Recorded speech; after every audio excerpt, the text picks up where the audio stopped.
Hey, good morning, Toronto. I'm your host, Michelle Edwards, and today I have the pleasure of interviewing Larry. And Larry, can you tell us a little bit of what you do? I'd be happy to, Michelle, and thanks very much for the invitation. It's really great to be here with you this morning.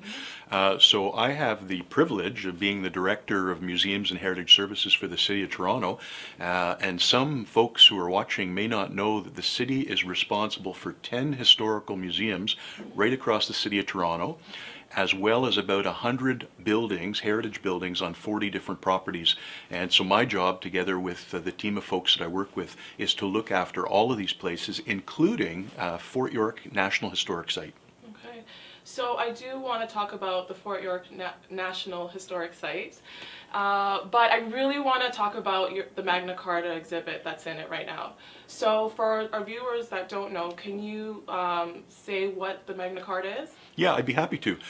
First, let me say that it is really an honor and a privilege for us at Fort York to be able to have an exhibit there currently of two very important historical documents, the Magna Carta and the Charter of the Forest.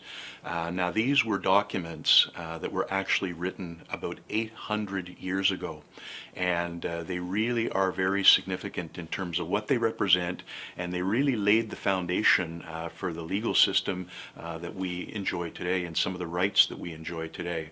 And so we're lucky enough to be able to show these actual documents at Fort York National Historic Site right now. So I guess 2015 is a really important year because it was 800 years ago in the year 1215 that King John of England actually took his royal seal and applied it to a document which was called the Magna Carta, which is Latin and means the Great Charter. Great Charter, yeah. And that really, as I said a few moments ago, laid the foundation for some of the rule of law and the system of law that we have today. And so we're very fortunate to be able, as I said, to show these documents at Fort York. Right, so let's get into a little bit of the history of the Magna Carta because it came into being because the king was he was not treating the barons properly. Can you give the history of the Magna Carta? I can. So 800 years ago, as I mentioned, King John applied his seal to the Magna Carta. Right. Now, some people think, oh, he must have signed it. Right. But at that time, the way the king or the monarch would show their approval or their assent to something is they would apply their royal seal to it. And so King John applied his seal to the document, but he didn't do it willingly. Right, that's right. At the time, the king John believed that all power and all authority derived from him. And his barons, basically some of the leading citizens in the kingdom, the aristocrats, were getting increasingly frustrated and increasingly upset with John because he was taxing them, and they felt that he was making arbitrary decisions because, as I mentioned, he believed that all authority and all decision making came from the king, and he didn't necessarily have to consult anyone. And for those that don't know, barons were the major landowners at the time, correct? Correct, that's right. Okay, all right. And so people with wealth and power, but the king felt that he could make arbitrary decisions and do things that they didn't agree with. That's right, and he could take their land from them and just put them in jail without any due process, correct? Yeah, and ordinary people as well, not just the barons. Ordinary people had very few rights, and so that was a real issue as well at the time. Okay, so in terms of women's rights at the time, that's what I actually learned when I went to the exhibit on Sunday. actually, I had no idea that women had very little rights, especially like if their husbands died, the king could marry them off. Yeah, so that's really interesting Right. because a couple of moments ago I mentioned that the king had a lot of all decision making, and they threatened to revolt openly, and it's really that which caused King John to agree to Magna Carta. But if a noblewoman was married to a baron or to another aristocrat, and he died, the king had a lot of say in terms of who that woman could then marry. And very often the king would choose someone that woman could marry that was to his advantage. And so really that was not a very good situation to be caught in, because on some occasions a woman would be forced to marry someone against her wishes. Yeah. Okay, so, and that's unfortunate. So, is it true that one of the reasons he was taxing the barons so much was um, because of the war that he had against the King of France? Yes, that's right. Okay. It was a time when there was a lot of warfare, a lot of wars going on. The English were seeking to recapture some of the possessions that they'd had in France, and King John was making war in France, and of course that's a very expensive proposition to engage in warfare of that type, and so that's where the taxation comes in, Okay. and the taxation got to be a really increasing burden until the barons finally had enough, and they, as I said, threatened open revolt, and in fact revolted and forced King John to put his seal on the Magna Carta. And really, what's really important about that is for the first time, you have a situation where the king, the monarch, is being told, you are not above the law of the land. The law of the land applies to everybody. Right. And so that was really an important milestone in terms of our own development here, 800 years later. Okay. And he didn't stay true to his word, right? He had the Pope revoke the charter at the time, so civil war broke out between them. What was the outcome of that? So King John, you're absolutely right, several months later sought the agreement of the Pope, Pope Innocent, to actually have the Magna Carta annulled, Yeah. to have it canceled, because their view was that, no, there's no way you can infringe on the authority of the king or infringe on the authority of the monarch. This is absolutely unacceptable and we're not going to do this. And shortly thereafter, John dies, and he had an infant son, a young son, who took the throne. And what's interesting is Magna Carta, the document that John applied his seal to, even though the Pope had canceled it and annulled it, John's successors at various times choose to put the document out again and confirm some of the clauses that were actually in it. Okay. This is really interesting. So I have to say, I'm more pop culture. And as I was doing my research, I was actually getting very passionate about the Magna Carta because it really has revolutionized our legal system. Is it a legal document? Well, that's a very interesting question, and I can tell you when, and so I'll just take a step back and Sure. mention, so Magna Carta is first issued in the year 1215, Right. and then over the next 100 years or so, it's put out, reissued, Right. at a variety of different times. And what happens is, over time, and this is where we really see its importance, over time, some of the ideas that are in Magna Carta become enshrined in other documents. Okay. For example, the United States Constitution, That's right. the Bill of Rights, and Canada's own Charter of Rights and Freedoms. That's right. When we talk about things like trial by jury, when we talk about the fact that people can't be unlawfully detained, all of that springs from the ideas that were first expressed in Magna Carta, and that's what makes it so important today. And so you do see it reflected in popular culture because people are still debating the meaning of the document today, 800 years later. Who would think that a piece of parchment that's 800 years old Yeah. would continue to have this debate around it? But it does, and it's still very, very important. So do you feel like the Magna Carta has revolutionized the legal system, or? Well, at the time, it was revolutionary. There was no Okay. doubt about it because, as I mentioned, the king was basically being told, you are not above the law of the land. Right. The law applies to everyone. And that was a pretty revolutionary idea. But what I think is really important is the fact that that was really one of the first stepping stones on the road to where we've arrived today in terms of personal liberties and the rule of law and the rights of individuals. And so that's where its importance really comes in, I think. Do you believe that we wouldn't have the rights that we have today if it wasn't for the Magna Carta? That's a tough question. Who knows? It may have come about, or they may have come about in a different way or through a different mechanism. But what I can say is that Magna Carta was really an important stepping stone on that road that we all are on today. And so it's a really good example. You know, people sometimes ask, why is this history stuff important? What does it mean to me today? I'm one of those people. Well, Yeah. the rule of law and the rights of women and so on, That's right. they all began somewhere. And Magna Carta is one of those documents that we can point to, and one of those events where we actually embark on that journey which brought us to today. And so it's a really good example, I think, of how history continues to have meaning for us all today.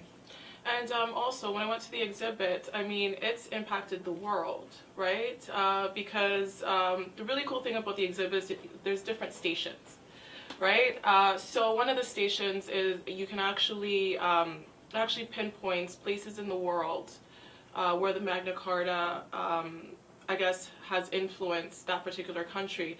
So what's its influence this day?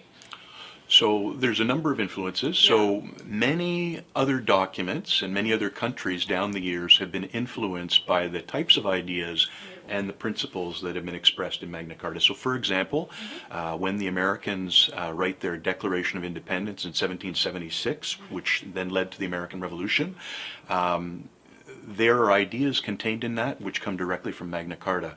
And then the Americans develop a constitution several years later, again the same thing. Australia, New Zealand, many countries that were influenced by Great Britain, you can see the traditions of Magna Carta in terms of rights and freedoms and the rule of law and so on, right down to Canada's own Charter of Rights and Freedoms, which came about in 1982. And so it has had a wide influence, and many other countries have also been influenced by those types of ideas as well around the world, as the exhibit shows. Okay. What's one of the famous clauses in the Magna Carta? Oh, well, a good question. And I don't have it memorized, so what I'm going to do is I'm going to read it to you. Totally okay. I came prepared. Yeah, good. But so this is one of the clauses in Magna Carta that is often considered to be one of the most important, and it reads as follows. It says, "No free man shall be seized or imprisoned or stripped of his rights or possessions or outlawed or exiled or deprived of his standing in any other way, nor will we proceed with force against him or send others to do so, except by the lawful judgment of his equals or by the law of the land."